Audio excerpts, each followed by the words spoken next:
Hello and welcome to Joy of Books with me, Miss Joy. Today's offering is Bret Easton Ellis's novel Less Than Zero. Released in 1985 and totaling 208 pages, the book caused a stir upon its release.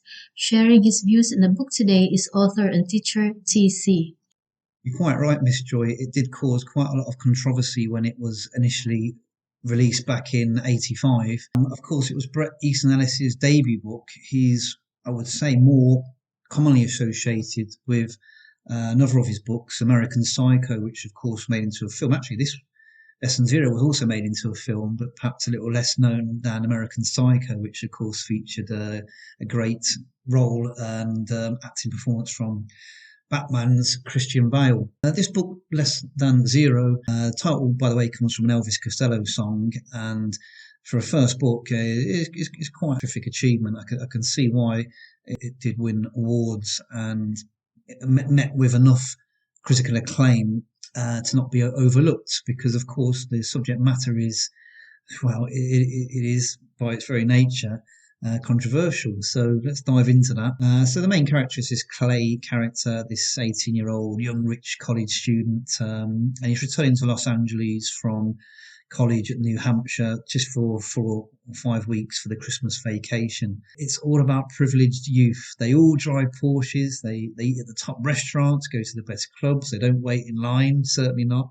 The whole book is about this idea that they've grown up and are still growing up in essentially a nihilistic world. His ex-girlfriend, Blair, there's this kind of will they, won't they get back together sense with them, and his best friend, Julian, well, he's got all sorts of issues Julian has, namely a big heroin addiction that Clay is not quite fully aware of, certainly not at the beginning of the book.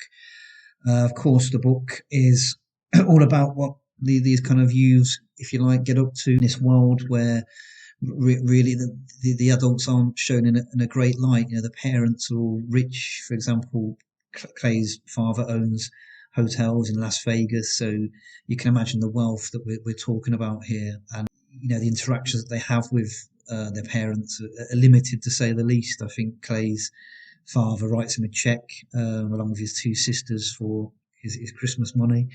Yeah, it's quite sad, really. I mean, the story itself is all about this idea of the relentless partying, clubbing, and kind of drinking, drug taking scene in Los Angeles. There's a kind of lack of any sort of moral compass throughout these events, and there's a general kind of passive nature, really, to the characters when they're experiencing these events. You know, it's all very kind of matter of fact, if you like. Well, apart from Clay, of course, who kind of, you know, not to a great degree, but at least he does express disgust with a photographer taking pictures of this female character injecting heroin into herself. And of course, later on, you've got sort of snuff film viewing and another incident involving a very young girl, as well as a dead body in an alleyway, an overdose victim.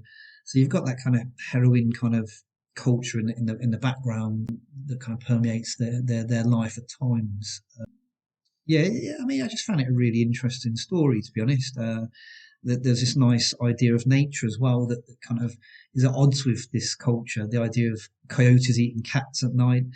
Clay, one of his friends, runs over a coyote, and they're kind of scraping it off the kind of the fender, if you like. So there's all these kind of different metaphorical allusions here, despite the brutal nature of this vacuous surrounding of Los Angeles in the 80s, which I imagine it was. You know, I grew up late 80s, very aware that, you know, the 80s, the Reagan era, a lot of people made a lot of money in the early 80s and mid 80s on Wall Street, and you know the kind of debauchery that brought in some cases is what widely reported upon.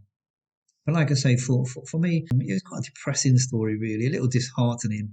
The fact that, like I say, they didn't have this moral compass. A nice example of that, actually, is where Clay recounts a vacation where he appeared to be the only person concerned about his grandmother's pancreatic cancer. And it was just really interesting little touches like that, I felt, made this different from the general shock fiction that would be tempting to write as a first-time writer.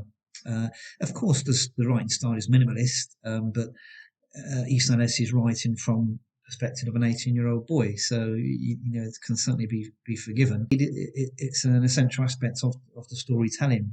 It's known as capturing the eye for the MTV generation. That's how this book was marketed. I think it's pretty spot on, really.